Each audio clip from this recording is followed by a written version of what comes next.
মুমিনদেরকে বলা হয়েছে তোমরা কখনো হতাশ হবে না, কারণ তাকদীর লেখা হয়ে গেছে, হতাশার কোনো কারণ নাই। একদম from the very beginning till the last day of judgement প্রত্যেকটা কথা লাউহে মাহফুজে লেখা আছে। এমনকি আপনার কার সাথে বিয়ে হবে সেটাও, কয়টা বাচ্চা কাচ্চা হবে সেটাও। তাই এত অস্থির হওয়ার দরকার নাই, রিজিকে যা আছে আসবে ইনশাআল্লাহ। লেখা যদি হয়ে থাকে আসবে না, আসবে ইনশাআল্লাহ, সবর। তো এই জন্য মুমিনদেরকে বলা হয়েছে তোমরা কখনো হতাশ হবে না, কারণ তাকদীর লেখা হয়ে গেছে, হতাশার কোনো কারণ নাই। একটা প্রবণতা আমরা সমাজে দেখছি, ইয়াং জেনারেশনকে আমরা নসিহত করব যে ভুলেও নিজের জীবনকে বিসর্জন দিতে যাবেন না। আল্লাহ রাব্বুল আলামিন আপনাদেরকে সৃষ্টি করেছেন তার ইবাদত করার জন্য এবং তার জমিনে তার দিনটাকে প্রতিষ্ঠা করার জন্য। হেলায় খেলায় আপনার জীবনটা নষ্ট করবেন না, ঠিক আছে ভাই? আল্লাহ বোঝার তৌফিক দান করেন। তো কলম সৃষ্টি করার পরে কিয়ামত পর্যন্ত সব লেখা হয়ে গেছে। এখন আমাদের এই পৃথিবীতে তো মানুষ ছিল না, ছিল? এদিকে মনোযোগ দেন। এই পৃথিবীতে কি আগে মানুষ ছিল? এই পৃথিবীতে আগে কি ছিল তাহলে বলেন? হ্যাঁ, মাশাআল্লাহ। এই পৃথিবীতে আগে কি ছিল? এখন ওরা নাই? সবার সাথেই কিন্তু একটা করে আছে, কমপক্ষে কয়টা করে? সবার সাথে কমপক্ষে একটা করে। আর কোন কোন জায়গা আছে যেখানে জিনের বড় বড় আকড়া আছে। পৃথিবীতে যে জায়গাগুলো থেকে ইসলাম বিরোধী অপতৎপরতাগুলো চলে, ওখানে জিনের আকড়া বেশি। আর কথা বুঝতে পারছেন? তো জিন জাতিকে আল্লাহ পাক ধ্বংস করে দিয়েছেন তাদের পাপের কারণে, আল্লাহ দ্রোহিতার কারণে, অবাধ্যতার কারণে। এখন আল্লাহ রাব্বুল আলামিন ইরাদা করলেন পৃথিবীতে আমাদেরকে সৃষ্টি করবেন, মানে মানুষকে সৃষ্টি করবেন। আল্লাহ পাক তার সমস্ত ফেরেশতাদেরকে একত্রিত করলেন। ঘটনাটা কিন্তু খুব ইন্টারেস্টিং। আমি জানি এখানে ওলামায়ে কেরামও আছেন, তবে আমি সবার জন্য প্রযোজ্য হয় এমন কথা বলারই চেষ্টা করছি, কারণ অনেকে হয়তো এগুলো নাও জানতে পারে। তো আল্লাহ পাকের ভাষায় আমি যদি বলি, আল্লাহ রাব্বুল আলামিন বলছেন, বা'দা আউযু বিল্লাহি মিনাশ শাইতানির রাজীম, وَإِذْ قَالَ رَبُّكَ لِلْمَلَائِكَةِ إِنِّي جَاعِلٌ فِي الْأَرْضِ خَلِيفَةً। হে নবী মুহাম্মদ সাল্লাল্লাহু আলাইহি ওয়াসাল্লাম, তুমি স্মরণ করো সেই সময়ের কথা যখন আল্লাহ তোমার রব সমস্ত ফেরেশতাদেরকে ডেকে বলেছিলেন যে ইন্নী জাইলুন ফিল আরদি খলিফা, আমি জমিনে মানে পৃথিবীতে আমার খলিফা পাঠাতে চাই। কি পাঠাতে চাই? আরো জোরে বলেন। আল্লাহ পাক বলেননি পৃথিবীতে মানুষ পাঠাতে চাই, পৃথিবীতে নতুন কোনো মাখলুক পাঠাতে চাই। আমাদেরকে আল্লাহ পাক সম্মানের শব্দে সম্মানিত করেছেন, বিশেষায়িত করেছেন। আমাদেরকে বলেছেন আমরা আল্লাহর খলিফা, আমরা আল্লাহর খলিফা। এখন আমরা আল্লাহর খলিফা, কিন্তু পৃথিবীতে মানুষ খিলাফা শব্দ সহ্য করতে পারে না। হ্যাঁ, কি অদ্ভুত না? এটা কোরআনের কি শেষের দিকে আছে না প্রথম দিকে আছে? সূরা বাকারার একদম শুরুর দিকে 3টা 4টা 5টা পৃষ্ঠা উল্টালে দেখবেন এই একটা আছে। কোরআন তাহলে শুরু থেকে কখনো খুলেও দেখেনি সে ব্যক্তি, প্রমাণ হলো এটা, সে খুলেও দেখে না, অথবা দেখলেও সে এড়িয়ে গেছে। আল্লাহ পাক আমাদেরকে বললেন যে পৃথিবীতে আমি আমার খলিফা পাঠাতে চাই। তাহলে আদম আলাইহিস সালামকে আল্লাহ পাক মুহাব্বতের শব্দে, সম্মানের শব্দে বিশেষায়িত করলেন, কি বলে? সুবহানাল্লাহ, সুবহানাল্লাহ। আর খলিফা কাকে বলে এটা আমি আপনাদেরকে বোঝাচ্ছি একটা দোয়া থেকে। এই যে গাড়িতে করে আমরা বাসা থেকে আসলাম বা যখন কোনো সফরে যাই, আমরা একটা দোয়া পড়ি, সুবহানাল্লাযী সাখখারা লানা হাযা ওয়া মা কুননা লাহু মুকরিনিন ওয়া ইন্না ইলা রাব্বিনা লামুনকালিবুন। এতটুকু তো পড়ি নাকি ভাই? এগুলো পড়তে হবে। বইমেলা এসেছি শুধু লেকচার শোনার জন্য না, ছবি তোলার জন্য না। আজকে জীবনটা পরিবর্তন করার নিয়ত করে যাইতে হবে, ঠিক আছে ভাই? বই প্রকাশ করা, ছাপানো, বিক্রি করা, লেখা, এর চেয়ে বড় কথা আমার জীবনটা ইলমের আলোয় আলোকিত করা। আমি বই লিখলাম ধরেন একটা, আমার মধ্যে সেই আমল নাই, লাভ নাই। লাভ আছে? আমি বই ছাপাইছি 100, 200, 500, 1000, আমি নিজেই আমল করি না, হবে? আগে আমল জরুরি। ইলমের সাথে আমলটা খুব বেশি জরুরি। আলেম তাকেই বলা হয় যে ইলম অনুযায়ী আমল করে। আল্লাহ পাক বলেন, লিমা তাকুলুনা মা লা তাফআলুন, তোমরা এমন কথা কেন বলো যে আমল নিজেরাই করো না? কাবুরা মাকতান ইনদাল্লাহ আন তাকুলু মা লা তাফআলুন, আল্লাহর কাছে সবচেয়ে গর্হিত একটা অপরাধ তোমরা একটা কথা বলবা কিন্তু আমল করবা না। তো দোয়াটা মুখস্থ করবেন। এই দোয়ার নিচে একটা অংশ আছে, আল্লাহুম্মা আনতা সাহিবু ফিস সাফারি। আমার কথাটা শুনেন, খলিফার অর্থটা বুঝেন। অনেকে তো অনেকভাবে ব্যাখ্যা করে আর কি। আল্লাহুম্মা আনতা সাহিবু ফিস সাফারি, আল্লাহ তুমি এই সফরে আমার সাথী। সফরে বের হওয়ার সময় দোয়া করছি আমরা, আল্লাহুম্মা আনতা সাহিবু ফিস সাফারি, আল্লাহ তুমি এই সফরে আমার সাথী। ওয়াল খলিফাতু ফিল আহলি ওয়া মালি, আল্লাহ আমি তো বাসায় নাই, আমার বাসার আহাল মালের খলিফা হচ্ছে তুমি আল্লাহ। তাহলে খলিফা শব্দ দিয়ে কি বুঝলেন? আল্লাহ আমার বাসার আহাল মালের খলিফা মানে কি? আমার স্থলাভিষিক্ত তুমি আল্লাহ। আমি ওখানে নাই বাসায়, আমি সফরে বের হয়ে গেছি। আমার স্ত্রী, আমার সন্তান, আমার মাল, আমার জান, এগুলোর দায়িত্ব তোমার, তুমি খলিফা। কত চমৎকার দোয়া। তাহলে পৃথিবীতে আমি আমার খলিফা পাঠাতে চাচ্ছি, তার অর্থ কি? আল্লাহ রাব্বুল আলামিন এই পৃথিবীতে আমাদেরকে তার প্রতিনিধি বানিয়েছেন। সুবহানাল্লাহ, সুবহানাল্লাহ। তাহলে আমরা নিজেদের আত্মপরিচয় ভুলে গেলাম যে আমরা আল্লাহর প্রতিনিধি পৃথিবীতে, তাই না? আমরা এখন আব্রাহাম লিঙ্কনের পূজা করতেছি। আব্রাহাম লিঙ্কনের পূজা তো বুঝেন না আপনারা, এটা হচ্ছে ওই যে সকল ডেমোক্রেসির পূজা আর কি। আল্লাহ পাক বলছেন ওয়াল্লামা আদামাল আসমাআ কুল্লাহা, আল্লাহ বলছেন আমি আদমকে এই মহাবিশ্বের যত নাম আছে, নাউন্স, ইসম সব শিক্ষা দিয়েছি। সুবহানাল্লাহ। এই মহাবিশ্বের যত নাম, এখানে ইসম শব্দের অর্থ কিন্তু জ্ঞান। ইসম মানে কি? এখানে জ্ঞান। মহাবিশ্বের যে জ্ঞানগুলো আছে, এই জ্ঞানগুলো আল্লাহ পাক আমাদের আদি পিতাকে শিক্ষা দিয়েছেন। আমাদের আদি পিতাকে আল্লাহ নিজে শিক্ষা দিয়েছেন। সৃষ্টিগতভাবে আমরা জ্ঞানী ছিলাম না, আল্লাহ পাক আমাদেরকে জ্ঞান শিক্ষা দিয়েছেন। আমরা ফিলোসফির বইগুলো খুললে দেখবেন ওখানে বুদ্ধিবাদ নামে একটা মতবাদ আছে। মানে তারা বলে যে মানুষ সৃষ্টিগতভাবেই একজন বুদ্ধিদীপ্ত প্রাণী। এটা ভুল কনসেপ্ট। সৃষ্টিগতভাবে আমাদের মধ্যে জ্ঞান ছিল না, আল্লাহ পাক আমাদেরকে জ্ঞান শিক্ষা দিয়েছেন। কথা বুঝতে পারছেন? একটা মতবাদ তাদের আছে অভিজ্ঞতাবাদ, মানে মানুষ অভিজ্ঞতা থেকেই শিখে। আরেকটা আছে সমন্বয় মতবাদ, আপনারা তো এগুলো অনেকে পড়েছেন হয়তো। এর বাইরে যে একটা মতবাদ আছে যে আল্লাহ পক্ষ থেকে ওহী ভিত্তিক মানুষ জ্ঞান শিখে, এই মতবাদ কোনো দার্শনিকের বইয়ে স্থান পেল না। কি আফসোস, কি আফসোস। অথচ মুসলিম ঘরের দার্শনিক তারা। আমরাও পড়েছি ভাই 4 বছর এই কারণে গেলেই। কি আফসোস, আল্লাহ পাকের ওহীর পক্ষ থেকে যে জ্ঞান আসতে পারে এইটা কনসেপ্টটাই নাই। অথচ এখানে কোরআনে আল্লাহ পাক বলছেন ওয়াল্লামা আদামাল আসমাআ কুল্লাহা, আমি আল্লাহ আদমকে সমস্ত নাম শিক্ষা দিয়েছি। সুবহানাল্লাহ। এরপরে এই যে জ্ঞান আদম আলাইহিস সালামকে আল্লাহ পাক শিক্ষা দিলেন, এর ফলশ্রুতিতেই আল্লাহ পাক বললেন যে ওয়াইজ কুলনা লিল মালাইকা উসজুদু লি আদম, হে ফেরেশতারা তোমরা এখন আদমকে সিজদা করো। কি ফেরেশতাদেরকে দিয়ে আল্লাহ পাক আমাদের পিতাকে সিজদা করালেন কিসের মানদণ্ডে? কিসের কারণে? জ্ঞানের কারণে।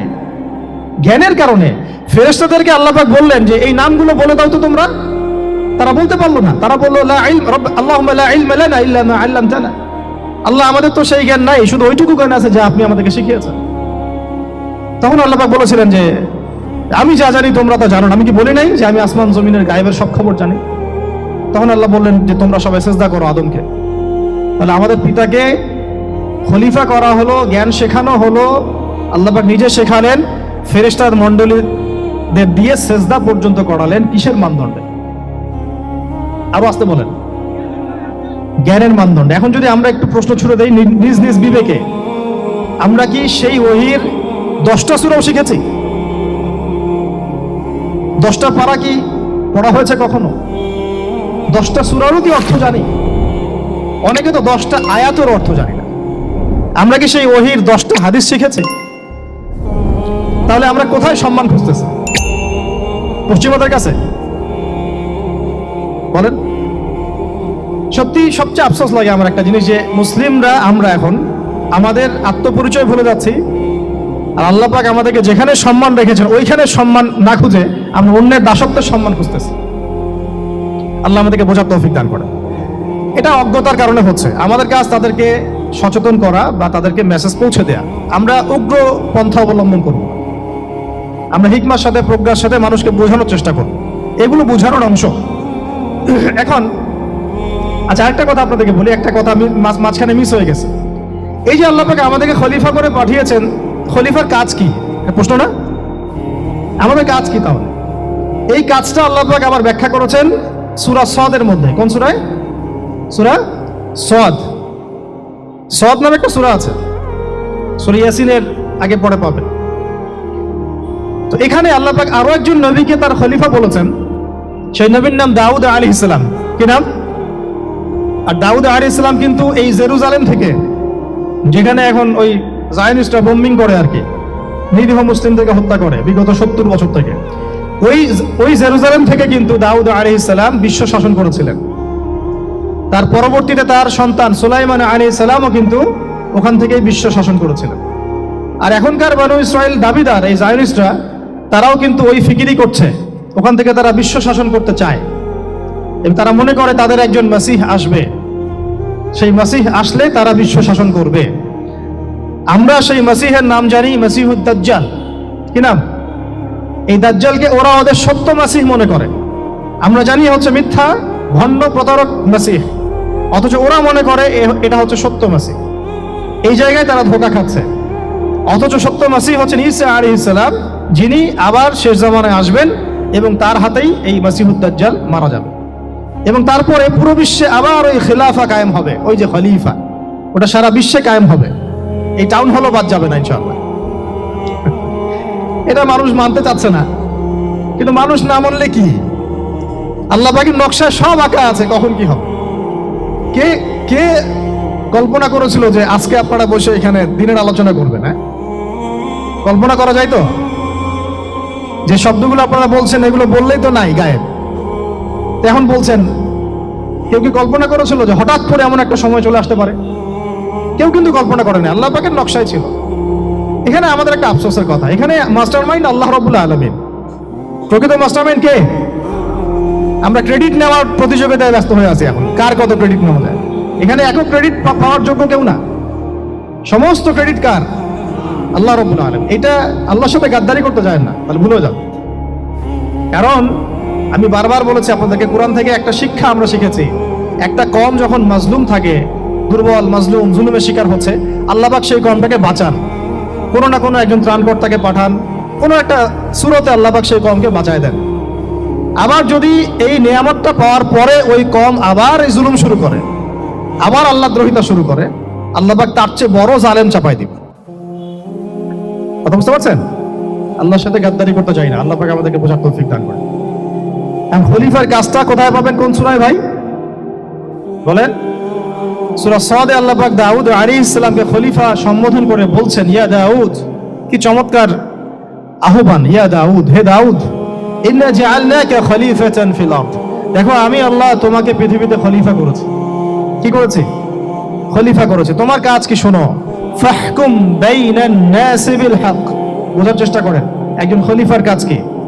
খলিফা মানে আল্লাহর প্রতিনিধি, জমিনে যে দায়িত্বশীল, অন্য মানুষের উপরে যে দায়িত্বশীল, তার কাজ ফাহকুম বাইনান নাসি বিল হক, মানুষের মাঝে ন্যায় বিচার প্রতিষ্ঠা করবে, এটা তোমার কাজ। তাহলে এখন যারা আমরা এই জায়গায় আছি বা ভবিষ্যতে আসব, আরো কাল আগাতে থাকবে, সময় আগাতে থাকবে, নতুন নতুন নেতৃত্ব আসবে, সবার ফাংশন একটাই, ফাহকুম বাইনান নাসি বিল হক। আমাদের কাজ হবে মানুষের মাঝখানে কি করা? ন্যায় বিচার, বিচার ফয়সালার ক্ষেত্রে ইনসাফ করা, ন্যায় বিচার করা। তো ন্যায় বিচার তো এখন জাদুঘরে আছে নাকি? হ্যাঁ, কোন কোন ক্ষেত্রে আমরা চাই না যে ন্যায় বিচার জাদুঘরে যাক, আমরা চাই আবারও ন্যায় এবং সাম্যের সমাজ প্রতিষ্ঠা হোক। ইনশাআল্লাহ এরপর থেকে আমরা কোনো অন্যায় সহ্য করব না। ইনশাআল্লাহ এরপর থেকে আমরা কোনো জল্লাদতন্ত্র কায়েম করতে দিব না। আমাদের যা আছে তাই নিয়ে প্রতিবাদ হবে ইনশাআল্লাহ। কারণ এখনকার প্রজন্ম প্রতিবাদের ভাষা বুঝে। এখন যদি আপনারা আবার সেই প্রাচীন জুলুমের তন্ত্রে মন্ত্রে ফিরে যান, তাহলে আল্লাহর গজব চলে আসবে, বড় গজব। তো খলিফার কাজ কি ভাই? কি কাজ বললাম বলেন? মানুষের মাঝখানে ন্যায় বিচার প্রতিষ্ঠা করা। আচ্ছা, আরো আছে, আরো আছে, আয়াত শেষ হয় নাই। আল্লাহ পাক বলছেন, ওয়ালা তাত্তাবিউল হাওয়া। ন্যায় বিচার করতে গিয়ে নিজের দাসত্ব মানে প্রবৃত্তির অনুসরণ করো না। ন্যায় বিচার করতে গিয়ে নিজের প্রবৃত্তির অনুসরণ করো না, মন গড়া বিধানের অনুসরণ করো না। আমার মামা, আমার চাচা, আমার খালু পার করে দিও না। প্রবৃত্তির অনুসরণ মানে কি? মন যাচাই তাই করো না। ন্যায় বিচার করতে গিয়ে আল্লাহ পাকের বিধান মেনে চলো। কারণ সূরা মাইদাতে আল্লাহ পাক বলেছেন, আয়াত নাম্বার 44, 45, 47-এ, ওয়া মান লাম ইয়াহকুম বিমা আনজালাল্লাহ ফাউলাইকা হুমুল কাফিরুন। যারা আল্লাহ পাকের হুকুম অনুযায়ী বিচার ফয়সালা করে না তারা কাফির। 45-এ গিয়ে আল্লাহ বলছেন ওয়ামান লাম ইয়াহকুম বিমা আনজালাল্লাহ ফাউলাইকা হুমুল ফাসিকুন, যারা আল্লাহ পাকের বিধান অনুযায়ী বিচার ফয়সালা করে না এরা ফাসিক, পাপাচারী। 47 নম্বর আয়াতে গিয়ে আবার বলছেন ওয়ামান লাম ইয়াহকুম বিমা আনজালাল্লাহ ফাউলাইকা হুমুজ জালিমুন, যারা আল্লাহর হুকুম বিধান অনুযায়ী বিচার ফয়সালা করে না এরা জালেম। তো কাফিরও বলেছেন আল্লাহ, ফাসিকও বলেছেন, জালেমও বলেছেন। তাহলে বিচার ফয়সালা করার ক্ষেত্রে আল্লাহ পাকের বিধানকে সর্বোচ্চ অগ্রাধিকার দিতে হবে, নিজের প্রবৃত্তির অনুসরণ করা যাবে না। যদি করে তাহলে কি হবে? ইউদিল্লাকা আন সাবিলিল্লাহ, তাহলে এটা তোমাকে আল্লাহর রাস্তা থেকে সরায় নিয়ে যাবে। এর ফলে কি হবে জেনে রেখো, ইন্নাল্লাযীনা ইউদিল্লুনা আন সাবিলিল্লাহ লাহুম আযাবুন শাদীদ বিমা নাসু ইয়াউমুল হিসাব। এটা পরে দেয়, নিশ্চয়ই যারা আল্লাহ পাকের সরল পথ থেকে বিচ্যুত হয়ে গেছে তাদের জন্য কাল কিয়ামতের মাঠে আছে আযাবুন শাদীদ। আযাবুন শাদীদ মানে কঠিন কঠিন যন্ত্রণাদায়ক শাস্তি, এই কারণে যে তারা কিয়ামতের দিনটাকে ভুলে গিয়েছে। শাদীদ এর অর্থটা কি এটা বোঝার জন্য আপনাকে সূরা হাদীদ পড়তে হবে। কোন সূরা? আসলে কোরআনের আয়াতগুলো হচ্ছে আকাশের তারার মতো। তারা দেখবেন আকাশের, তারা দেখাও সুন্নত। ইসলাম তো রসকসহীন ধর্ম না রে ভাই, সবকিছুই আছে এখানে। আসলে আমরা জানি না বলে আমরা মনে করি যে এখানে কোনো বিনোদনই নাই, তাই না? এই গান বাজনা না করলে কি হয়, মন শান্তি হয়, এরকম একটা ভাব। যদি আপনি কোরআনের ভিতর ঢুকে যান আপনার হৃদয়ে এমন নূর আসবে, এমন তৃপ্তি আসবে যে ওগুলো আপনার শুনতে ইচ্ছা করবে না, আপনি কান বন্ধ করে ফেলবেন, নিজেই বলতেই হবে না। এখন কিছু নতুন ইসলামিস্ট আসছে, তারা এগুলোকে ইসলামের অন্তর্ভুক্ত বলে মনে করার দাবি করতে চায়, যে এগুলো তো নিষেধ নাই, এগুলো তো নিষেধ করা হয় নাই।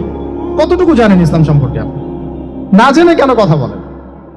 নবী সাল্লাল্লাহু আলাইহি ওয়াসাল্লাম রাস্তা দিয়ে হাঁটছেন, ওই সময় তো অনেক পূজা অর্চনা ইত্যাদি হতো মক্কায়। তো এখানে ঢাক ঢোলের শব্দ আসছে, নবী সাল্লাল্লাহু আলাইহি ওয়াসাল্লাম নিজের 2 আঙ্গুল কানের মধ্যে ঢুকিয়ে দিলেন, দিয়ে পাশে একজন সাহাবী তাকে জিজ্ঞাসা করছেন হাঁটতে হাঁটতে হাঁটতে হাঁটতে, তুমি কি এখন আওয়াজ শুনতে পাচ্ছ? সাহাবী বলেন, না ইয়া রাসূলুল্লাহ, এখন আওয়াজ শুনতে পাচ্ছি না। তখন তিনি কান বের করলেন। এটা নবীর সুন্নত। আর আমরা নবীর সুন্নতকে উল্টাই দিছি কিভাবে দেখেন, আমাদের কানেই এখন ইয়ারফোন। উনি যেটা শুনে কান বন্ধ করতেন ওইটা আমরা কানে ঢুকা রাখছি একেবারে। আল্লাহ আমাদেরকে বোঝার তৌফিক দান করেন। দেখেন আমরা তো সবাই পাপী, আমার মনে হয় না আমরা কেউ নবী সাল্লাল্লাহু আলাইহি ওয়াসাল্লামের সুপারিশ ছাড়া পার পাবো, এমনটা মনে হয় না আমাদের। সবাই পাপী, আপনি আমি আমরা সবাই। তো সেই যে নবীর সুপারিশ আমরা প্রত্যাশা করছি, সেই নবীর সুন্নতকে যদি এইভাবে অবজ্ঞা করতে থাকি তাহলে কি সুপারিশ পাবো ভাই? কি মনে হয় আপনাদের? অ্যাটলিস্ট সুন্নতকে তো সম্মান করতে হবে নাকি? আল্লাহ বোঝার তৌফিক দান করেন। আমি তাহলে যেটা বলছিলাম যে আল্লাহ পাকের বিধান অনুযায়ী বিচার ফয়সালা করতে হবে, এটা খলিফার কাজ। ন্যায় বিচার করতে হবে মানুষের মাঝখানে, এবং নিজের প্রবৃত্তির অনুসরণ করা যাবে না, তাহলে আল্লাহর পথ থেকে দূরে সরাই দিবে। এখানেই বললাম শাদীদ বুঝতে গেলে আপনাকে কোন সূরা পড়তে হবে? সূরা হাদীদ। আকাশের তারার কথা কেন বললাম? যে আকাশের তারাগুলো যদি মেলাতে পারেন দেখবেন বিভিন্ন শেপ তৈরি হয়। প্রত্যেকটা তারার অবস্থানের গাণিতিক একটা ব্যাখ্যা আছে। যারা অ্যাস্ট্রোনমি নিয়ে পড়াশোনা করেন তারা জানেন, এগুলা সবাই জানবেন না। প্রত্যেকটা তারাকে আল্লাহ পাক এত সূক্ষ্মভাবে স্থাপন করেছেন যে যদি একটু সামান্য একটু ডানে বামে এগুলো সরে যায় মহাবিশ্বের এই স্থিতিশীলতা নষ্ট হয়ে যাবে। এবং এটার কসমও আল্লাহ পাক কোরআনে করেছেন সূরা ওয়াকিয়ার মধ্যে। কোন সূরা? সূরা ওয়াকিয়াতে আল্লাহ পাক বলেছেন ফালা উকসিমু বিমাওয়াকিইন নুজুম, আমি তারার অবস্থান স্থলের স্থিতির কসম করে বলছি। আল্লাহ পাক এর কসম করেছেন, কত গুরুত্বপূর্ণ জিনিস। ঠিক আছে, তো পরেরগুলো বললাম না। সূরা হাদীদ কেন পড়বেন? সূরা হাদীদ আল্লাহ পাক বলেছেন যে ওয়ানজালনাল হাদীদা ফীহি বাসুন শাদীদ, এই যে শাদীদ বুঝাতে গিয়ে হাদীদে আসছে। আল্লাহ পাক বলছেন যে আমি আল্লাহ পৃথিবীতে আসমান থেকে লোহা নাজিল করেছি। অবাক করার বিষয় না? লোহার খনি খুঁজতেছেন আপনারা মাটির নিচে, তাই না? আল্লাহ পাক বলছেন আমি লোহা নাজিল করেছি। আনজালনা, ঠিক যেমন ইন্না আনজালনাহু ফি লাইলাতুল কদর, আমি লাইলাতুল কদরে কোরআন নাজিল করেছি, আসমান থেকে নাজিল হয়েছে, তাই না? এরকমই ওয়ানজালনাল হাদীদা, আমি হাদীদ লোহা নাজিল করেছি। ফীহি বাসুন শাদীদ, যে লোহার মধ্যে আছে কঠিন শক্তি আছে না? আয়রন যে অণু পরমাণুগুলো, এগুলোর শক্তি সবচেয়ে বেশি না? কেমিস্ট্রিতে আপনারা পড়েছেন। তাহলে এখন আল্লাহ পাক বলছেন কিয়ামতের দিন তাদের জন্য আযাবুন শাদীদ, যারা আল্লাহ পাকের খলিফার দায়িত্ব পালন করবে না, যারা খলিফার দায়িত্ব পেয়েও ন্যায় বিচার করবে না, ইনসাফ করবে না, প্রবৃত্তির অনুসরণ করবে, ঠিক আছে, আল্লাহর পথ থেকে বিচ্যুত হয়ে যাবে, তাদের জন্য কিয়ামতের মাঠে এই শাস্তি আছে। তাহলে আমরা কি খলিফা শব্দ বুঝতে পারলাম? আমাদের পিতা যে খলিফা, এটা কি বুঝতে পারলাম? তাহলে এখন বলেন তো, প্রত্যেক নবী কি আল্লাহর খলিফা ছিলেন না? ছিলেন কি না? প্রত্যেক নবী কি আল্লাহর বিধান দিয়ে বিচার ফয়সালা করেন নাই? মানুষের মাঝখানে ইনসাফ করেন নাই? ন্যায় বিচার প্রতিষ্ঠা করেন নাই? এরপরে সাহাবায়ে কেরামের যুগে তারা কি ন্যায় বিচার প্রতিষ্ঠা করেন নাই? তাহলে হঠাৎ করে কি হলো বিশ্ববাসীর মধ্যে যে একেবারে কোরআন হাদিস এই মৌলিক বিষয়গুলো এগুলো সব পাশ কাটিয়ে আমরা মানব রচিত বিধানগুলোর দিকে চলে গেলাম? রহস্যজনক না বিষয়টা? এটা হচ্ছে দাজ্জালীয় একটা শাসন আসতেছে সামনে। দাজ্জাল নিজেকে খোদা বলে দাবি করবে, সে সমস্ত মানব জাতিকে বুঝাবে যে সেই খোদা, নাউযুবিল্লাহ। সে অনেক ভেলকি দেখাবে, মানুষকে তার দিকে টেনে নিয়ে আসবে, এমনকি সে এক হাতে জান্নাত এক হাতে জাহান্নাম নিয়ে ঘুরবে। নবীজি বলেছেন, যে তার জান্নাতে প্রবেশ করবে ওটাই তার জাহান্নাম, আর যে তার জাহান্নামে প্রবেশ করবে সেটাই হচ্ছে জান্নাত। তাহলে পুরো বিশ্ববাসীকে আল্লাহ থেকে দূরে সরিয়ে একটা গডলেস ওয়ার্ল্ডে রূপান্তরিত করার একটা তৎপরতা চলছে, লক্ষ্য করতেছেন না? এটা মূলত আপকামিং যে দাজ্জালীয় সভ্যতার ভবিষ্যৎবাণী নবীজি করেছেন, এই দিকেই ওয়ার্ল্ড যাচ্ছে আস্তে আস্তে আস্তে আস্তে ওই দিকে যাচ্ছে। তবে নবীজি এটাও বলেছেন সাল্লাল্লাহু আলাইহি ওয়াসাল্লাম যে আমার উম্মতের মধ্যে একটা তাইফা, একটা দল, কিছু মানুষ সবসময় হকের উপর অটল থাকবে ইনশাআল্লাহ, কিন্তু তাদের সংখ্যা হবে খুব কম। এখন আমাকে আপনারাই বলেন যে ওই হকের উপর অটল থাকতে হলে আমার সেই জ্ঞান লাগবে কি লাগবে না? বলেন। যেই জ্ঞান আমাদের পিতাকে শেখানো হয়েছে, দেখবেন প্রত্যেকটা মানুষের মধ্যে কিছু প্রতিভা আছে, সৃজনশীলতা আছে, আছে না? একটা বুদ্ধিদীপ্ত একটা তাড়না মানুষের ভিতরে কাজ করে। এটা কোত্থেকে আসছে জানেন? আমাদের পিতার ডিএনএ থেকে আসছে। আমাদের পিতার ডিএনএ থেকে, আমরা কিন্তু সবাই তার সন্তান। এরপরে পৃথিবীতে মানুষ পাপাচারে যখন লিপ্ত হলো প্রচন্ড রকম, তখন নূহ আলাইহিস সালামকে আল্লাহ পাক পাঠান এবং তিনি প্রায় 950 বছর দাওয়াতের কাজ করলেন, 40টা বা 80টা পরিবার ইসলাম কবুল করলো। তখন আল্লাহ পাক এই মুমিনদেরকে বাদ দিয়ে সবাইকে গারদ করে দিলেন, ধ্বংস করে দিলেন। মানে আমরা যারা পৃথিবীতে এখন বেঁচে আছি, যে আপনি আমি, আপনাদের নাম আমি জানি না, আমরা যারা বেঁচে আছি, আমরা কিন্তু কোনো না কোনো ভাবে ওই 40 বা 80 পরিবারের সন্তান। আমরা আত্মীয়, কিন্তু আমরা সবাই কিন্তু আত্মীয়, জানেন? 40টা বা 80টা পরিবার বাদ দিয়ে বাকি সব মানুষকে আল্লাহ পাক ধ্বংস করে দিয়েছিলেন নূহ আলাইহিস সালামের মহাপ্লাবনে। ঘটনা জানেন না? 40 বা 80টা পরিবারকে বাদ দিয়ে বাকি সবাইকে আল্লাহ পাক ধ্বংস করেছেন ওই মহাপ্লাবনে। তাহলে এখন এই বিশ্বে যত মানুষ আছে তারা কয়টা পরিবারের সন্তান? ওই 40-80।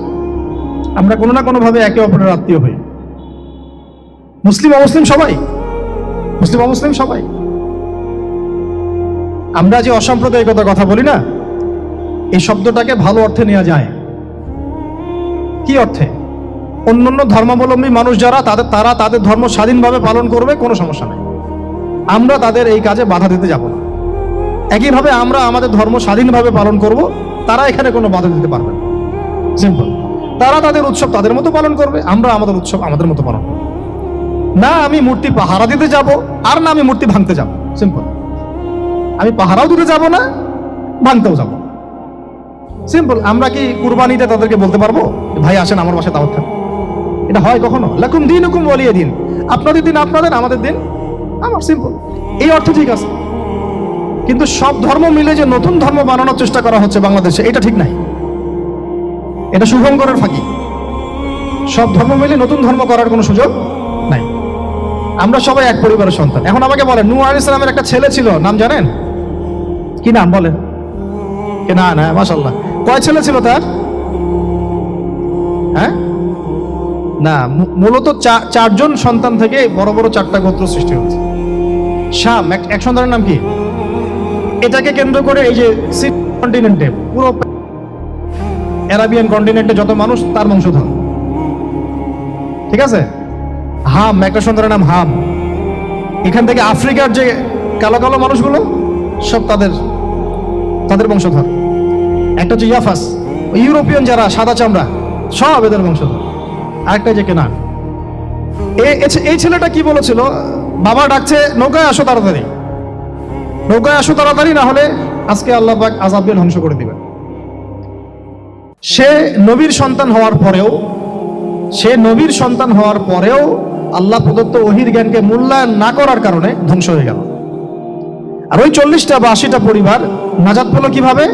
আল্লাহর পক্ষ থেকে নাজিলকৃত ওহীর জ্ঞানকে প্রাধান্য দিয়ে আনুগত্য করে। তাহলে কোন জ্ঞানকে আমরা প্রাধান্য দিব ভাই? আমি বলছি না যে আমরা দুনিয়াবি জ্ঞানগুলোকে শিখবো না, ওই প্রসঙ্গে আমি একটু পরে আসছি, যে আমরা শিখবো এবং কিভাবে শিখবো, কতটুকু শিখবো। আগে এই অংশটুকু শেষ করি। ঠিক একইভাবে আপনারা কি আদ জাতির নাম জানেন? আদ, সামুদ। ওই যে সৌদি আরব এখন যেখানে লাইন বানাচ্ছে, লাইন প্রজেক্ট, ওই আল-ওলা বলে, আল-ওলা লাইন প্রজেক্ট বানাচ্ছে, দেখবেন অনলাইনে। ওই জায়গা দিয়ে নবী সাল্লাল্লাহু আলাইহি ওয়াসাল্লাম তাবুক যুদ্ধের সময় গিয়েছিলেন। যাওয়ার সময় তিনি বলেছিলেন, তোমরা মাথা নিচু করে কান্নাকাটি করতে করতে এখান থেকে অতিক্রম করো। সাহাবীরা মাথার উপর কাপড় দিয়ে কান্নাকাটি করতে করতে জায়গাটা পার করেছেন, কারণ ওই জায়গায় সামুদ জাতি ছিল যাদেরকে ধ্বংস করা হয়েছে। ওটা হচ্ছে এখন পর্যটন স্পট। সুবহানাল্লাহ। তো আদ এবং সামুদ জাতিকে আল্লাহ পাক ধ্বংস করলেন, কিন্তু তাদেরকে করেন নাই যারা ওহীর জ্ঞানকে প্রাধান্য দিয়েছিল। ইব্রাহিম আলাইহিস সালাম কোন জ্ঞানের বদৌলতে আল্লাহকে চিনলেন? মানব রচিত জ্ঞান নাকি আল্লাহর পক্ষ থেকে নাজিলকৃত জ্ঞান? বলেন। মূসা আলাইহিস সালাম কোন জ্ঞানের বদৌলতে ফিরআউনের মতো এই যে কি বলবো প্রতাপশালী একজন শাসকের সামনে দাঁড়িয়ে বুক ফুলিয়ে ইসলামের দাওয়াত দিলেন? কোন জ্ঞানের আলোকে? ওহীর জ্ঞান। আর ওহীর জ্ঞান যখন নাজিল করা হয়েছে তখন তিনি দোয়াটা পড়ছিলেন, রব্বি ইশরাহ লি সাদরি ওয়া ইয়াসসির লি আমরি ওয়াহলুল উকদাতাম মিন লিসানি ইয়াফকাহু কওলি। প্রত্যেক নবী, ইউসুফ আলাইহিস সালাম কারাগারে 12 বছর থেকেছেন। কত বছর? 12 বছর। আমাদের অনেক ভাই এরকম 5 বছর, 7 বছর, 10 বছর, 12 বছর থেকেছে, আছে। এমনও মানুষ আছে, এখন বলা যায় তাই বলি, যে ওই যে একটা শব্দ শুনেছেন, আয়না ঘর, ওখানে দীর্ঘদিন ছিল, তারপরে নাই, কোথায় গেছে আল্লাহই ভালো জানে। ইউসুফ আলাইহিস সালামও এরকম কারাগারে ছিলেন। কত বছর? 12 বছর। কিন্তু আল্লাহ পাক তাকে এমন একটা জ্ঞান শিক্ষা দিয়েছিলেন, তিনি স্বপ্নের ব্যাখ্যা বলতে পারতেন, যে কোনো স্বপ্নের। রাজা স্বপ্ন দেখলেন যে 7টা গাভী, জীর্ণশীর্ণ গাভী, মোটা তাজা গাভীকে খেয়ে ফেলছে, স্বপ্নের ব্যাখ্যা কেউ দিতে পারে না। কিন্তু ওই জেলখানায় 2 জন ছাড়া পাওয়া মানুষ, ছাড়া পাইছে 2 জন, আর কি 2 জনের মধ্যে একজন বেঁচে আছে, একজন নাই। মানে 2 জন বসে বসে ইউসুফ আলাইহিস সালামকে বলছিলেন যে আমরা একটা স্বপ্ন দেখলাম যে আমার মাথায় রুটি আছে, পাখি এসে রুটি খেয়ে ফেলছে। আর আমি স্বপ্ন দেখলাম যে আমি শরাব পান করাচ্ছি, ব্যাখ্যা কি ইউসুফ?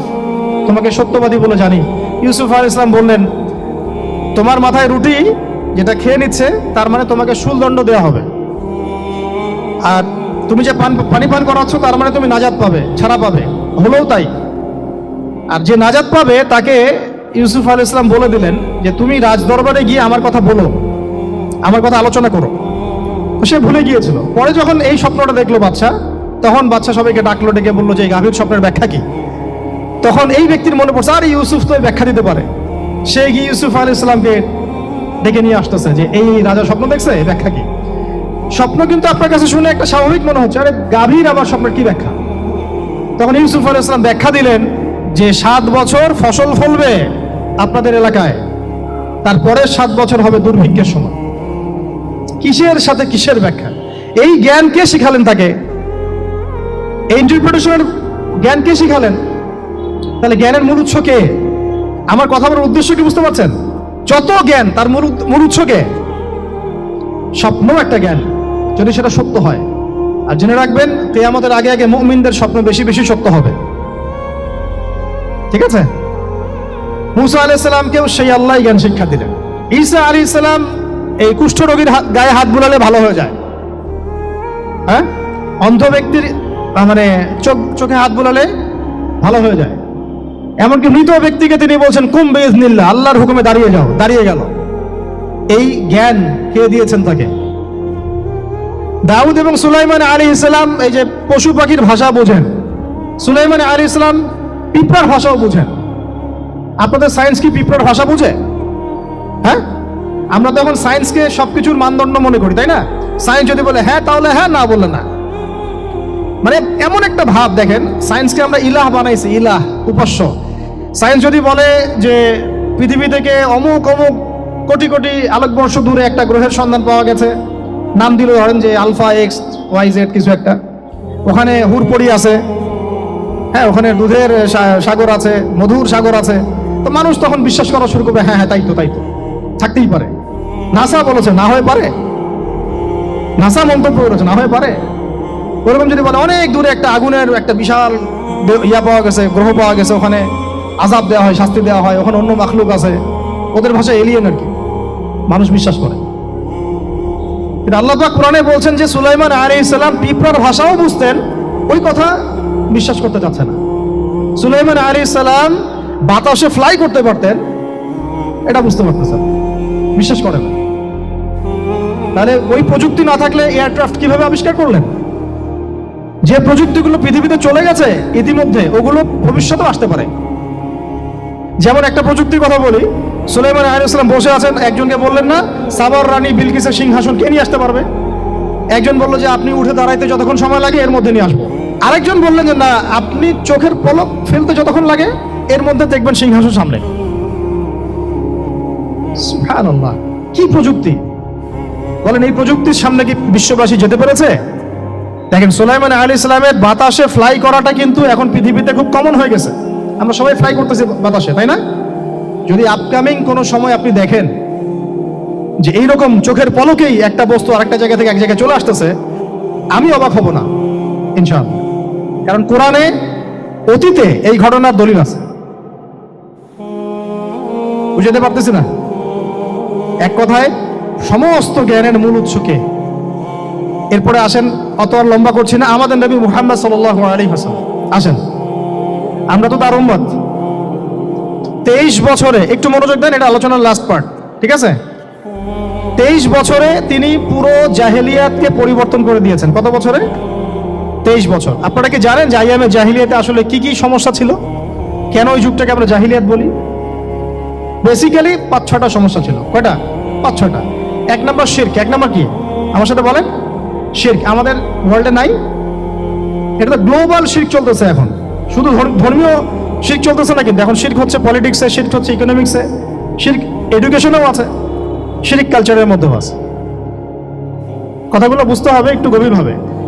তখন সমস্যা ছিল রিবা, সুদ। এখন নাই। রিবা ছাড়া কোনো সিস্টেম আছে এখন ওয়ার্ল্ডে?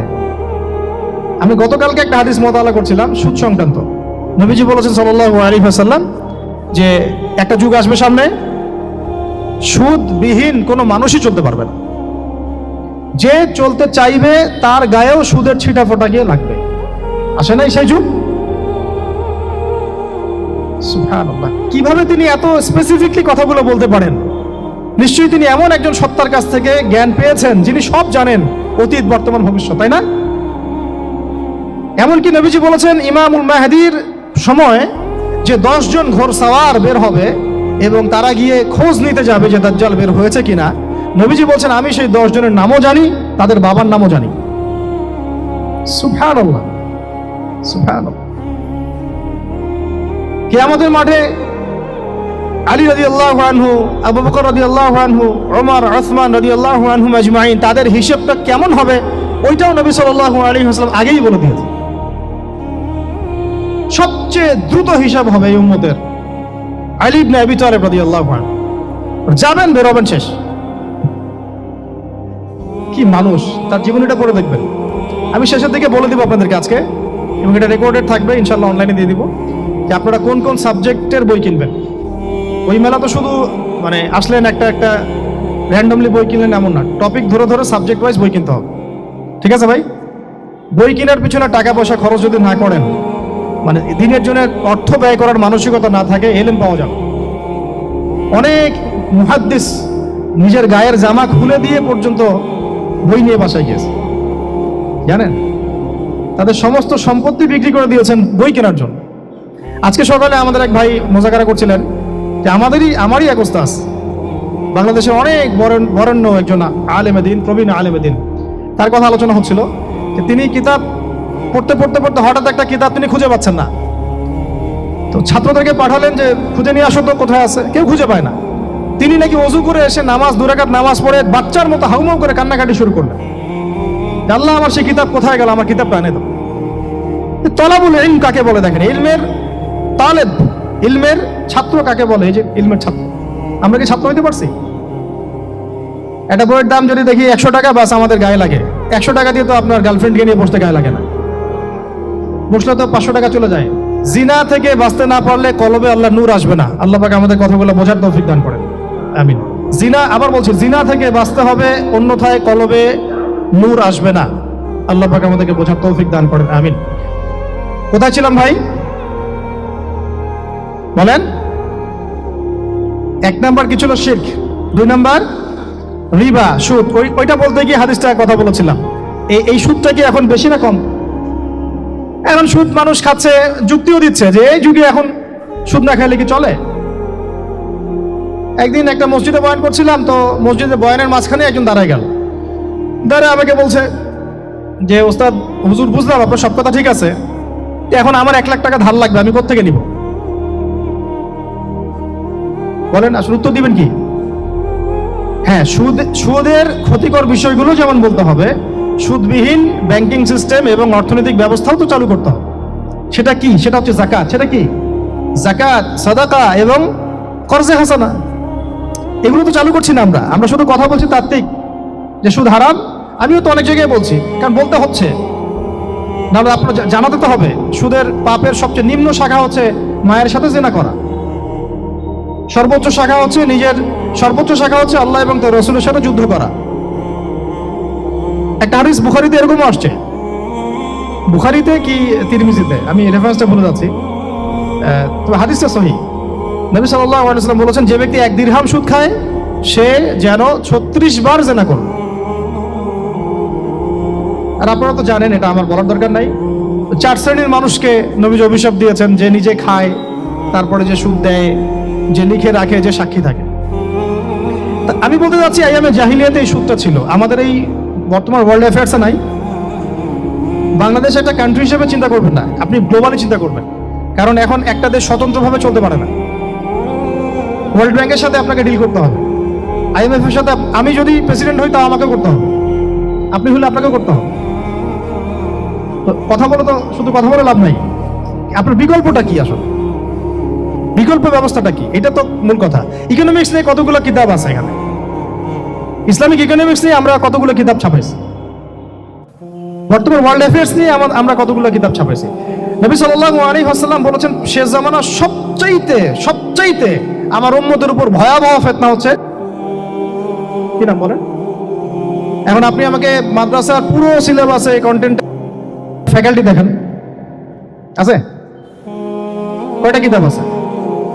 সবচেয়ে ভয়াবহ ফিতনা, নবীর মুখে, নিজের মুখে বলা, সবচেয়ে ভয়াবহ। এর চেয়ে ভয়াবহ কোনো ফিতনা আসে নাই, আসবেও না।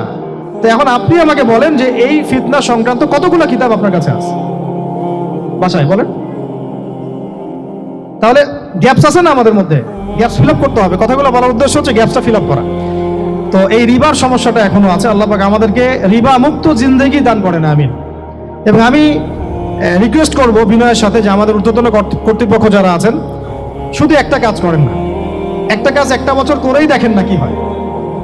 প্রত্যেকটা মুসলিম, অমুসলিমদের কথা বলছে না, যেহেতু এটা খিলাফা স্টেট না, সেহেতু অমুসলিমরা এখানে জিজিয়া দিবে না। খিলাফা স্টেটে অমুসলিমরা জিজিয়া দেয়, এটা তো খিলাফা স্টেট না, এটা তো ডেমোক্রেটিক স্টেট এবং সেকুলার স্টেট। শুধু মুসলিমদের কাছ থেকে যাদের নিসাব পরিমাণ সম্পদ হয়েছে জাকাত দেয়ার, সবার কাছ থেকে রাষ্ট্রীয়ভাবে বাধ্যতামূলক জাকাত নেন, দেখেন না অর্থনীতি সচল হয় না। 1টা বছর নিয়ে দেখেন না কি হয়। কেউ এই উদ্যোগ গ্রহণ করতে পারতেছে না, কেন হচ্ছে না আমরা বুঝতে পারতেছি না। কর্জে হাসানার এনজিও চালু করা যায়। আমরা অনেক সংগঠন করছি, সোশ্যাল, অরাজনৈতিক ইত্যাদি রাজনৈতিক। আমরা ইকোনমিক এনজিও খুব একটা করতে পারছি না, কিন্তু এই জায়গাগুলো দখল করে ফেলছে। দেখেন কারা কারা, নাম বলতে চাচ্ছি না। যারা দখল করছে তারা কিন্তু এখন রাষ্ট্রের অনেক বড় বড় জায়গা হস্তক্ষেপ করতেছে। ইভেন ট্রান্সজেন্ডারের মধ্যে ইস্যু কিন্তু তারা ঢুকাই দিচ্ছে ভিতরে, ঢুকায় নাই? উত্তরবঙ্গ জুড়ে, পুরো উত্তরবঙ্গে ঘুরে আসেন, দেখেন কাদের তৎপরতা বেশি। নীলফামারীতে সফর করে দেখলাম যে ওখানে একটা গ্রামের মধ্যে 24টা এনজিও কাজ করতেছে, শুধুই সব। তারপরে মানুষ তামাক চাষ করে খাচ্ছে। একটা দল দাবি করতেছে নবী সাল্লাল্লাহু আলাইহি ওয়াসাল্লাম ছাড়াও আরো নাকি নবী আসতে পারে, নাউযুবিল্লাহ, এবং ওই যে মির্জা গোলাম আহমেদও তাদের অন্তর্ভুক্ত। মানুষ ওই দলের নাম লেখাচ্ছে চাকরির জন্য, ব্যবসা করতেছে তারা দেশের মধ্যে।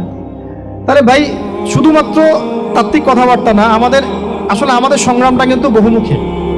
শুধু ইলম অর্জন তো একটা বেসিক জিনিস, এই বেসিকটাই এখনো হচ্ছে না আমাদের। ইলম অর্জনটা বেসিক জিনিস, এটাই হচ্ছে না। এরপরে আপনার অর্থনীতি সমৃদ্ধ করা, সংস্কার করা, সমাজ সংস্কার করা, রাজনৈতিক অঙ্গনগুলোর মধ্যে যে অরাজকতা, এগুলোকে সংস্কার করা, কত কাজ আমাদের। এটা আমরা কিন্তু একটা জায়গাতেও স্থির নাই। ইভেন একটা মাসালাতেও আমরা এক জায়গায় আসতে পারতেছি না, ঐক্যবদ্ধ হতে পারতেছি না। আমরা খুবই ব্যাকডেটেড চিন্তা করতেছি এই জায়গাতে। অথচ আমাদের উচিত ছিল এই প্রবলেমগুলোকে আরো 30-40 বছর আগেই সলভ করা। তাহলে এখন হয়তো আপনি ভালো কিছু পেতেন। আমাকে একটা প্রতিষ্ঠান দেখান যেখানে নুরানি থেকে নিয়ে, মানে নুরানি থেকে দাওরা বা ক্লাস নার্সারি থেকে মাস্টার্স, এরকম সিলসিলায় ইসলামিক শিক্ষা এবং জেনারেল শিক্ষাকে একত্রিত করে একটা সিলেবাস মেনটেন করে পড়ানো হচ্ছে। আমাকে কয়েকটা প্রতিষ্ঠানের নাম বলেন, আমি ওখানে আমার মেয়েকে ভর্তি করাবো। আমাকে দেন, রেডিমেড দেন, আমার ছেলেকে ভর্তি করাবো। আমরা ফিকির করতেছি না। এটা হওয়া উচিত ছিল বিগত 30 বছর আগেই। আমি আপনাদেরকে বলি যে প্রকাশনা সংস্থার ভাইরা আছেন অনেকে এখানে। ধরেন আমাদের রংপুরের কোনো ভাই আপনাদেরকে পুরো 1 বিঘা জমি দিল, বা ধরেন 5 বিঘা জমি দিয়ে দিল, ঠিক আছে? আর আমরা সবাই মিলে দেশবাসীর কাছ থেকে টাকা কালেক্ট করে একটা কনস্ট্রাকশন দাঁড় করে প্রতিষ্ঠান দাঁড় করালাম, একেবারে অনার্স, মানে নুরানি থেকে নিয়ে, মানে প্লে গ্রুপ থেকে নিয়ে মাস্টার্স, এরকম ফ্যাকাল্টি আর কি করলাম। এখন ভাই আপনারা যারা বই প্রকাশ করতেছেন, আমাকে কি আপনারা বই দিতে পারবেন? প্রত্যেকটা ক্লাসে আমি কোন কোন বই পড়াবো পারবেন? আমাকে কি সিলেবাস দিতে পারবেন? কথা বলেন। প্লে গ্রুপে কোন কোন বই পড়াবো আমাকে দেন, নার্সারিতে দেন, STD 1-এ দেন, 2-তে দেন, 3-তে দেন, 5-এ দেন, এভাবে আপনি আমাকে ক্লাস 10 পর্যন্ত দেন। তারপরে কি আপনি আমাকে অনার্স, মাস্টার্স, এই ফ্যাকাল্টিগুলো আলাদা আলাদা, এগুলো কি ইউনিভার্সিটি আদলে আপনি কি আমাকে সাজা দিতে পারবেন? আমরা জায়গা দিব, টাকা দিব, প্রতিষ্ঠান করে দিব। প্রকাশনা সংস্থা থেকে কি আমরা এতটুকু পেতে পারি? এবং এমন আলেমের প্রোডাক্ট, যে আলেমরা সারা ওয়ার্ল্ডকে ডিল করতে পারে, মানে ইন্টারন্যাশনাল স্কলার। এখান থেকে যাবে ইউকেতে গিয়ে দাওয়াতি কাজ করে আসবে, অস্ট্রেলিয়ায় গিয়ে দাওয়াতি কাজ করে আসবে, মালয়েশিয়ায় গিয়ে দাওয়াতি কাজ করে আসবে, আন্তর্জাতিক মানের আলেম। আমরা কি জেনারেল শিক্ষিত ব্যাকগ্রাউন্ড থেকে তৈরি করতে পারবো? পারছি কি? আর আপনারা আমাকে বলেন তো ভাই, যে কত পার্সেন্ট মানুষ জেনারেল শিক্ষিত আর কত পার্সেন্ট মানুষ মাদ্রাসায় শিক্ষিত? কাদের পরিসংখ্যানটা বেশি? তারা কি, তাদের কোনো অবদান রাখার কোনো সুযোগ নাই? এখন যদি এই ক্লাসিক্যাল পড়াশোনা না হয়, ইলমের এই গভীরতায় না যায়, এবং বড় বড় ওলামায়ে কেরামদের সোহবতে তারা না আসে, তাহলে কিভাবে তারা বিশুদ্ধ ইসলাম শিখবে আর প্রচার করবে আর প্রতিষ্ঠা করবে? তো প্রশ্ন কিছু করে গেলাম। আজকে প্রশ্নগুলো রেখে যাচ্ছে এই কারণে যে এগুলো নিয়ে আপনারা ভাববেন, যে আপনারা আমাকে একটা ইসলামিক ইউনিভার্সিটি করার মতো বইপত্র আমাকে বানায় দেন না। দায়িত্ব নেন কেউ, আপনারা সবাই মিলে দায়িত্ব নেন। আমি এখানে একটা স্কুল আছে আমাদের ছোট্ট, তোহাজিনুরাইন ইসলামিক স্কুল। এই স্কুল আমরা করেছি প্লে, নার্সারি, কেজি 1, 2, 3, 4, 5, এতটুকু। ট্রাইলিঙ্গুয়াল, মানে Bangla medium, English version, medium না, ইংলিশ ভার্সন আর অ্যারাবিক। এই সিলেবাসটুকু করতে, এই 8টা ক্লাসের সিলেবাস করতে আমাকে 7 দিন 8 দিন একেবারে বাংলা বাজার ঘাটাঘাটি করে, আমরা আগে তো ইংলিশ মিডিয়ামে পড়াশোনা করতাম, ওই অক্সফোর্ডের বই ঘাটাঘাটি করো, ব্রিটিশ কাউন্সিলের বই ঘাটাঘাটি করো, তারপরে ওদের ম্যাথামেটিক্স, ওদের সায়েন্স, আবার এই মাদ্রাসার অ্যারাবিক, আবার এই সরকারি কারিকুলামের বই, এগুলো ঘাটতে একটা সিলেবাস আমরা দাঁড় করাতে পারছি। মাত্র 5টা ক্লাস পড়তে পারবে। এরপরে এটা করতে গিয়ে যে দেখলাম যে আসলে এগুলোর যে এত ঘাটতি আছে বাজারে, রেডিমেড কোনো প্রোডাক্ট এগুলো নাই। ঘুরে ফিরে কি সেই আমরা একই জিনিসই চর্চা করতে থাকবো, নাকি আমরা একটু বহির্বিশ্বে যেভাবে দিন প্রচার হচ্ছে এই মান দিতে পারি? এটা আমাদের উচিত না করার কাজটা? হ্যাঁ, এটা তো আমাদের হাতে রাষ্ট্রীয় ক্ষমতা নাই, থাকলে না উপরের লেভেল থেকে এগুলো করা যায় খুব সহজ। বরং উপরের লেভেলে যারা আছেন তারা তো আরো ট্রান্সজেন্ডার ঢুকাচ্ছেন, আপনারা তো ঢুকাচ্ছেন। তাহলে এই কাজগুলো কাদের করতে হবে? তাহলে বেসরকারিভাবে করতে হবে।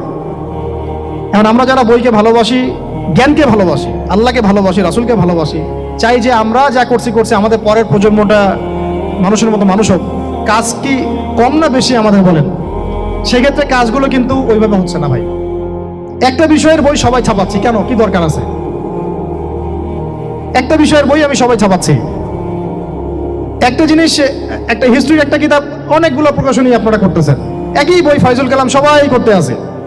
একটা বই তাসাউফ আত্মশুদ্ধি অনেক প্রকাশনী করতেছে, কপি করতেছে। ভাই আমাদের কি কাজ কি দুনিয়ার স্বার্থ উদ্ধার করা না আমার দিনের কোনো খেদমত? আমার কথায় মাইন্ড করবেন না, আমি মাইন্ড করার মতো কথা বলছি না। আমি বলছি আপনাদেরকে আরো যেন কনস্ট্রাকটিভ হয় কাজগুলো।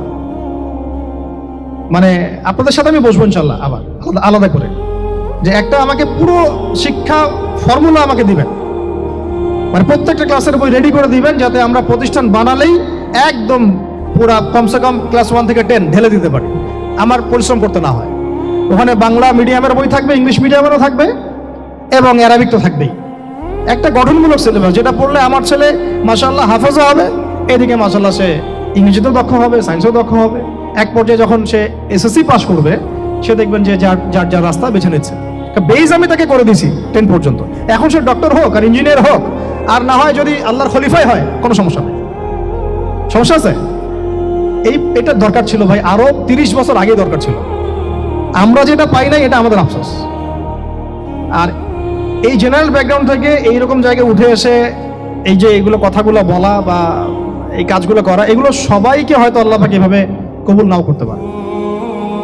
এর পিছনে অনেক গল্প থাকে, অনেক হিস্ট্রি, অনেক ত্যাগ, অনেক আত্মত্যাগ, এগুলো সবাই হতে পারবে না। কিছু মানুষ বের হয়ে আসছে, ডক্টর জাকির নাইক তো সবাই হতে পারে নাই, পারছে? তো এই জিনিসগুলো আমাদের বুঝতে হবে যে আমভাবে সবাই সবকিছু করতে পারবে না। আমাদের একটা একাডেমিক ফর্মুলা দরকার, যেখানে আমরা পড়বো, আমরা আলেম হয়ে বের হবো। পারা যাবে তো ভাই ইনশাআল্লাহ? আচ্ছা, অনেক গভীরে চলে গেছি, আপনাদেরকে মানে অনেক বেশি বিরক্ত করে ফেলতেছি আর কি। তো কথাগুলো বলার খুব মন চাচ্ছিল, তো বলে ফেললাম।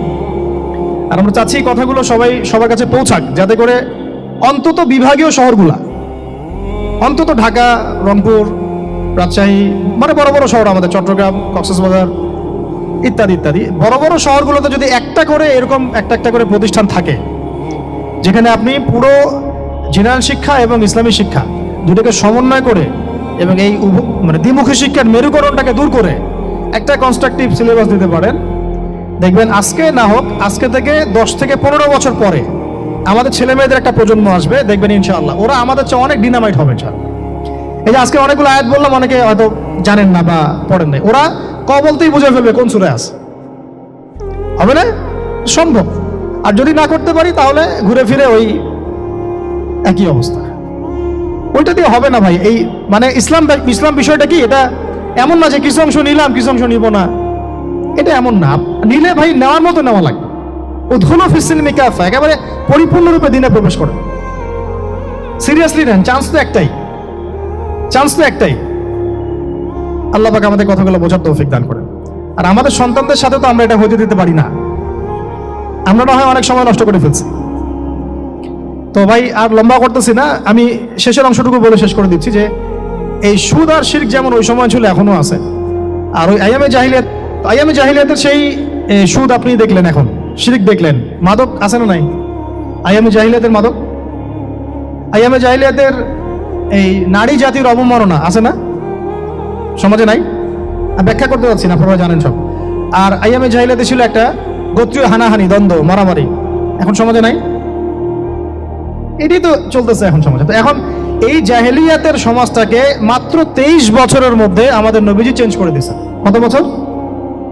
এখন আপনারা আমাকে বলেন তো, যে তিনি কি কোনো জাদু করছেন? তিনি কি কোনো জাদু দেখাইছেন সমাজে এসে? মানুষকে মারছেন? মানুষকে কি তিনি মানে কঠোর ছিলেন? তিনি, তার কাছে আল্লাহর ফেরেশতা আসতো, তিনি কি সেই শক্তি কাজে লাগায় একদম সমাজের মানুষকে জোর করে ইসলাম কবুল করাইছেন? তিনি কি করছেন 23 বছরে? এটা বলে শেষ করে দিব। তবে তার আগে শুধু এতটুকু বলবো, 23 বছর পরের মক্কাটাকে একটু দেখেন। 23 বছরের পরের মক্কাটাকে একটু দেখেন।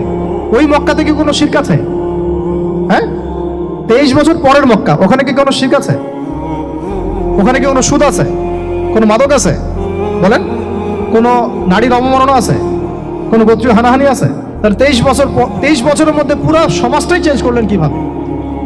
জাদু তো করেন নাই, মানুষকে তো অত্যাচার করেন নাই, কটু কথাও বলেন নাই, এমনকি তিনি কারো গায়ে হাতও তোলেন নাই, তাই না?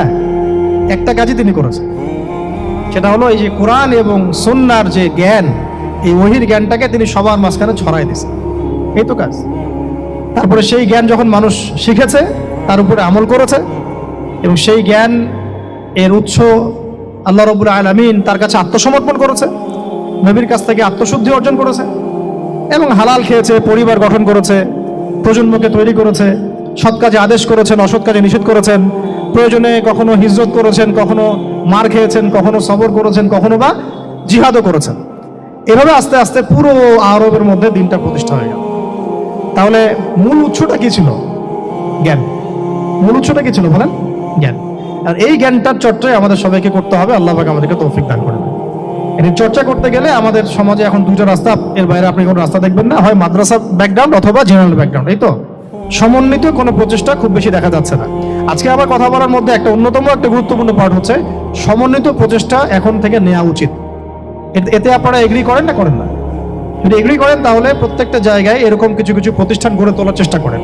ইনশাআল্লাহ আজকে না হোক, আজকে থেকে 10-15 বছর পরে ফলাফল পাওয়া যাবে ইনশাআল্লাহ। ঠিক আছে ভাই? আল্লাহ পাক আমাদেরকে বোঝার তৌফিক দান করেন। শেষ করার আগে খালি কয়েকটা সাবজেক্ট বলবো। এখন যারা জেনারেল স্টুডেন্ট, আপনাদের তো মাদ্রাসা যাওয়ার কোনো সুযোগ নাই, বা গেলেও আপনারা একাডেমিক্যালি পড়তে পারেন না। তা আমি কয়েকটা সাবজেক্ট বলে দিচ্ছি, এই সাবজেক্টগুলো ধরে ধরে বই কিনবেন এই বইমেলা থেকে, ঠিক আছে? অন্তত প্রত্যেকটা সাবজেক্টের একটা করে বই কিনবেন। রাজি আছেন? রাজি নাই? অন্তত প্রত্যেকটা সাবজেক্টের একটা করে বই কিনবেন। সাবজেক্ট 1 নাম্বার হচ্ছে আল কোরআন। 1 নাম্বার কি? আপনাকে কোরআন তেলাওয়াত করা শিখতে হবে। কোরআন তেলাওয়াত শেখার কি বই আছে খুঁজে বের করেন। আর এটা একা শিখতে পারবেন না, এটা নিয়ে গিয়ে কোনো ওস্তাদের কাছে বসে পড়তে হবে। এটা খুব খেয়াল রাখবেন আপনারা, একা একা বই পড়ে কখনো আলেম হয়ে যাওয়া যাবে না, বরং তখন বিভ্রান্ত হওয়ার সুযোগ বেশি থাকবে। বই থাকবে, এটা আপনার গাইডেন্স, কিন্তু আপনার একজন মুরব্বী আলেম লাগবে। যে কোনো কাজ মুরব্বীদের সাথে মাশওয়ারা না করে করলেই সমস্যা। কারণ আমরা তো দিন সম্পর্কে তেমন কিছু জানিই না রে ভাই। সমুদ্রে ডুব দিলে বুঝবেন যে গভীরতা কত বেশি। এখন আমরা ডুবই দেই নাই, এই জন্য মনে হয় যে আমি সবই জানি। ঠিক আছে? ডুব না দিলে আমার কাছে মনে হয় যে আমি তো সবই জানি। ডুব দিলে বুঝবেন যে আপনি কিছুই জানেন না, আমি কিছুই জানি না। 1 নাম্বার সাবজেক্ট ভাই কোরআনের তেলাওয়াত শিখতে হবে। রাজি আছেন তো ইনশাআল্লাহ? তাহলে এই বইগুলো কিনেন। 2 নাম্বার হচ্ছে এই কোরআনের মানে ব্যাকরণ শেখার বইগুলো কিনবেন। কোরআনের ব্যাকরণ শেখার আরবি ভাষা সাহিত্যের বই কিছু কিনবেন।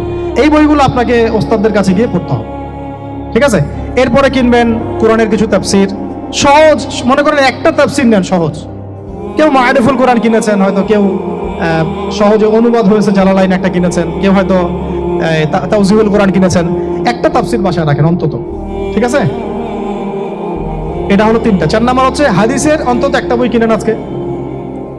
হাদিসের সহজ কিতাব কিনবেন। অনেকে দেখা যায় যে ভাই একেবারে হেদায়েত পেয়ে সহিহ বুখারী নিয়ে বসে যান। একেবারেই গলত কাজ আপনার, এটা একেবারেই গলত কাজ। সহিহ বুখারী পড়তে গেলে 12 বছর সময় লাগে মানুষ। ওই লেভেলে যাইতে একটা মানুষের 12 বছর সময় লাগে। ওটা সবার প্রথমে ওটা খুললে তো আপনি হাদিস বুঝবেনই না, মনে হবে যে হাদিস কোরআনের সাথে সাংঘর্ষিক, এরকম মনে হবে। সহজ থেকে এক লাফে কি আমরা ক্লাস 10-এ যাই? আগে তো ক্লাস 1-এ ভর্তি হয়েছেন, তাহলে হাদিসের শাস্ত্রে আসছেন, আগে বুখারী ধরতে গেলেন কেন? সবার আগে আপনি মৌলিক কিছু হাদিসে আরবাইন কিনেন, ফয়জুল কালাম কিনেন, আস্তে আস্তে আপনি বুলুগুল মারামে যান, রিয়াদুস সালিহিনে যান, মিশকাতে যান, আস্তে আস্তে আপনি তিরমিজি নাসাই করতে করতে সহিহ বুখারীতে যাবেন, সমস্যা নাই, ঠিক আছে? হাদিস আরেকটা বললাম, কটা হলো? 4টা-5টা। হ্যাঁ, আগে বলি কোরআন, আরবি ভাষা সাহিত্য, তারপরে তাফসীর আর হাদিস, 4টা বলেছে। 5 নাম্বার হচ্ছে সিরাত। 5 নাম্বার কি? নবীর জীবনী যে পড়ে নাই সে নবীকে চিনে না। নবীর জীবনী না পড়লে না কোরআন বুঝতে পারবে, না আর হাদিস বুঝতে পারবে। তো নবীর জীবনের অন্তত একটা বই কিনে যান এখান থেকে, অন্তত একটা। 60টা কি 70টা নবীর জীবনী আছে এই বইমেলাগুলোতে, খুলে দেখেন। আমার কাছে সবগুলোই আছে। এই চট্টগ্রামে ভাইরা যখন ছিলেন লালখানে কয়দিন আগে, আমি ভাইদের কাছ থেকে বই কিনেছি, নিজে কিনেছি প্রায় 70,000 টাকার একদিনেই। আর ওনারা আমাকে হাদিয়া দিয়েছেন মনে হয় আরো 30,000 টাকার হবে। তো এক পুরো বই ব্যাগ গাড়ি ভর্তি। তো প্রায় 60, আমি গুনে দেখলাম যে প্রায় 50 থেকে 60টা সিরাতের কিতাব আছে বাজারে। একটা তো কিনেন অন্তত, একটা সিরাতের কিতাব তো অন্তত কিনেন। তারপরে ইসলামের ইতিহাসের বই কিনেন, 6 নম্বর ইসলামের ইতিহাসের বই কিনেন।